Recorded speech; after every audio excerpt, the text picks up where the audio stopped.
네, 안녕하세요. 노년기 정신장애 강의를 맡은 설순호입니다. 노년기 정신장애는 총 3개의 강의로 구성이 되어 있습니다. 첫 번째 강의에서는 노년기의 정상적인 노화에 대해서 좀 설명을 드리려고 합니다. 자연스럽게 어떤 식으로 심리적인, 사회적인 변화가 이루어지는지를 말씀을 드릴 거고요. 그리고 가장 좀 궁금해하시는 노년기 정신장애일 것 같습니다. 그 치매의 증상에 대해서 설명을 드릴 예정입니다.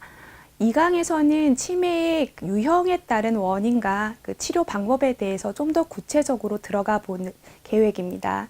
마지막 3강에서는 이제 치매 이외에도 여러 가지 많은 정신장애들이 노년기에 발생을 할 수 있습니다. 해서 그와 관련된 여러 가지 정신장애들을 좀 간략하게나마 살펴보는 시간을 가지려고 합니다. 제가 이 강의를 준비하면서 한 가지 좀 염려되었던 점이 다른 이상 심리학 시리즈에서는 아무래도 이제 특정 장애, 우울장애나 조현병이 있어서 그와 관련된 증상, 원인, 치료로 간략하게 강의가 구성이 되었다면 노년기 정신장애는 사실 단일한 장애가 아니잖아요. 그 노년기라는 특수한 어떤 연령별에 따라 있을 수 있는 여러 가지 정신장애를 다루기 때문에 사실 여기에서 충분히 많은 내용을 다루기는 좀 어렵습니다. 해서 각각의 장애에 대해서는 그와 관련된 시리즈를 찾아보시도록 하시고요. 예를 들어서 우울 증상이 노년기에서는 어떤 특성을 보일까라는 좀 더 노년기에 특화된 어떤 임상 양상이나 접근, 치료 방법에 대해서는 본 강의를 참조하시면 좋을 것 같습니다. 네, 이제 노년기의 변화, 첫 강의를 시작하겠습니다. 몇 세부터 노인일까가 가장 좀 중요할 것 같아요.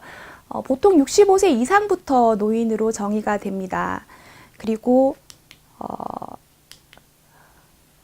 한국의 평균 기대 수명 추이를 살펴보는 그래프인데요.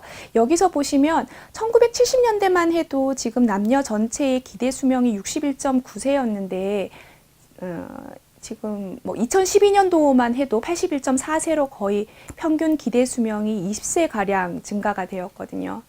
그러니까 생각해보면 1970년대에는 노년기라고 할 만한 65세를 기준으로 한다면 노년기에 다다른 사람이 사실 그렇게 많지 않았을 것 같아요.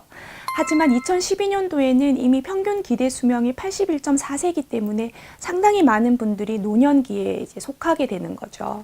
그런 점에서 이제 사회별로 얼마나 65세 이상 인구가 많은가를 기준으로 봤을 때 보통 7% 이상이면 고령화 사회, 그리고 14% 이상이면 고령 사회라고 하는데, 그리고 더 많아지면 20% 이상이면 초고령 사회라고 얘기를 하거든요.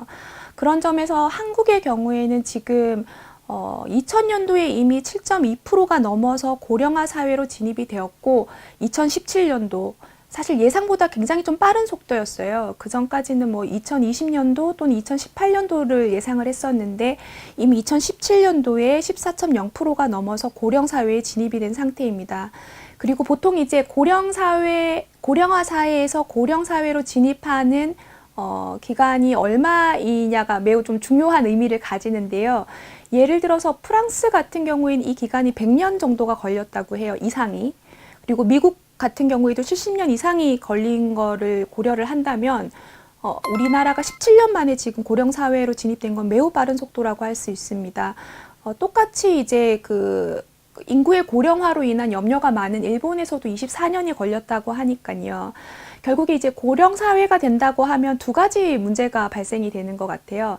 첫 번째는 워낙 이제 뉴스에서도 그런 얘기를 많이 하지만 그 피부양 인구에 비해서 부양 인구가 많아질 때 느끼는 어떤 부담감들이, 경제적인, 심리적인 부담감들이 있을 것 같고요.